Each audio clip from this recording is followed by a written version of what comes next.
জয়নগরে যেভাবে নাবালিকাকে ধর্ষণ খুনের ঘটনা ঘটেছে, এবার রাজ্য সরকারের সমালোচনায় সরব হলেন রাজ্যপাল সিভি আনন্দ বোস।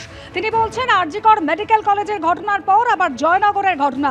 পশ্চিমবঙ্গ সরকার যেভাবে সবকিছু তুড়ি মেরে উড়িয়ে দিয়েছে, তাতে রাজ্যে এই ধরনের ভয়ঙ্কর ঘটনা বারবার ঘটছে। সরকারের বোঝা উচিত, সঠিক সময়ে পদক্ষেপ করলে অনেক কিছু রক্ষা পায়। সময় মতো ব্যবস্থা না নেওয়াতেই ধর্ষণের ঘটনা বাড়ছে। হ্যাপি ফ্যামিলির হ্যাপি স্মাইল। কসমো বাজার, পুজো ইন স্টাইল। এই জঘন্য অপরাধীদের জন্য কঠোর পদক্ষেপ জরুরি, না হলে মনে হবে রাজ্য ধর্ষণ এবং হিংসাকে উৎসাহ দিচ্ছে। এটা কোনো কৃতিত্বের ব্যাপার নয়। সরকারের বোঝার এটা সেরা সময়। প্রতিকারের থেকে প্রতিরোধ ভালো। বর্তমান সরকারের আমলে বাংলায় হিংসার কোনো প্রতিকার নেই বলে মনে হচ্ছে। অদ্ভুত ব্যাপার, জয়নগরের নাবালিক খুনের পর এভাবেই কঠোর বার্তা রাজ্যপাল সিভি আনন্দ বোসের।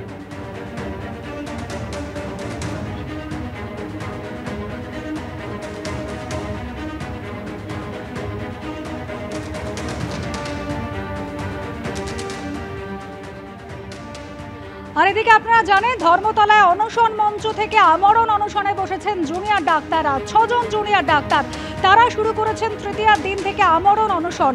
পুজোর মধ্যেই আমরণ অনশনে এই জুনিয়র ডাক্তাররা।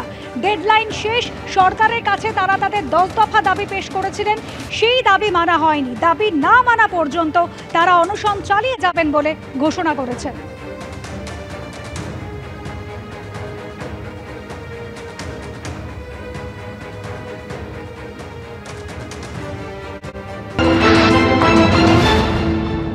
আমাদের দাবি খুব স্পষ্ট। আমাদের প্রথম দিন থেকে যে আন্দোলন চলছে, সেই আন্দোলনে নাম সংখ্যা নিয়ে অনেক প্রশ্ন উঠেছে, দাবির সংখ্যা নিয়ে। কিন্তু যদি যে কোনো সাধারণ মানুষ আমাদের আন্দোলনকে ক্রমভিত্তিকভাবে দেখবেন, তারা বুঝবেন যে বিভিন্ন সময় সংখ্যাটা আলাদা হলেও প্রত্যেকটি দাবি আসলে প্রথম থেকেই ছিল। এবং দাবিগুলি আসলে অভয়ার ন্যায় বিচার এবং আরেকটি অভয়া না হতে দেওয়া, জনস্বাস্থ্য রিলেটেড কিছু দাবি আছে, এবং ভয়ের রাজনীতি থেকে বিরত থাকা, স্বাস্থ্যক্ষেত্রের জন্য কিছু দাবি আছে, স্বাস্থ্য সচিব নারায়ণ স্বরূপ নিগমের পদত্যাগের দাবি আছে। তো এই দাবিগুলোতে অবশ্যই আমরা অনড় থাকছি। এই অবস্থায় আমরা এই জায়গাতে এখন অনশনের জায়গাটা যে শুরু করেছি, তাতেও আমরা সেই 10 দফা দাবিকে সামনে রেখেই শুরু করেছি।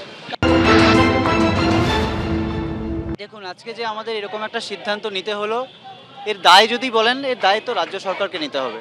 এই যে কটা দাবি ছিল, আমরা মনে করি প্রত্যেকটা অত্যন্ত ন্যায্য এবং প্রত্যেকটা মেনে নেওয়া অত্যন্ত সহজ। এবং যখন মাননীয় মুখ্যমন্ত্রীর সাথে কথা হয়েছিল আমাদের কালীঘাটে, নবান্নে গিয়ে চিফ সেক্রেটারির সাথে কথা হয়েছিল, ওনারা কিন্তু প্রত্যেকটা অন্তত মৌখিকভাবে যে মেনে নেওয়া হবে এই কথা বলেছিলেন। যদি আজকে এই যে আমরা আমরণ অনশন করব, এইটুকু বলার জন্য আজকে দেখুন এখানে সিসিটিভি বসে গেছে। কদিন লেগেছে? 24 ঘন্টা লেগেছে। 24 ঘন্টার মধ্যে এখানে প্রত্যেকটা পোলে সিসিটিভি বসে গেছে। সে নিয়ে আমাদের ভয় নেই, আমরা নিজেরাই সিসিটিভি বসাবো। কিন্তু আজকে হাসপাতালগুলোতে এতদিন ধরে সিসিটিভি টেন্ডার পেতে বলা হচ্ছে 100 কোটি টাকা বরাদ্দ করা হয়েছে।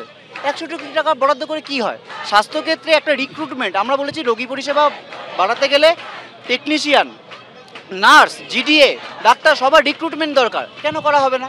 রিক্রুটমেন্ট বোর্ডে যে দুর্নীতিবাজ নেতারা রয়েছে, শাসক দলের নেতারা রয়েছে, সুদীপ্ত রায়, সুশান্ত রায় থেকে ঠিক হয়ে, আমরা তাদের সরাতে বলছি না, অন্তত তাদের বিরুদ্ধে তদন্ত করা হোক। এইগুলো করতে কি সমস্যা?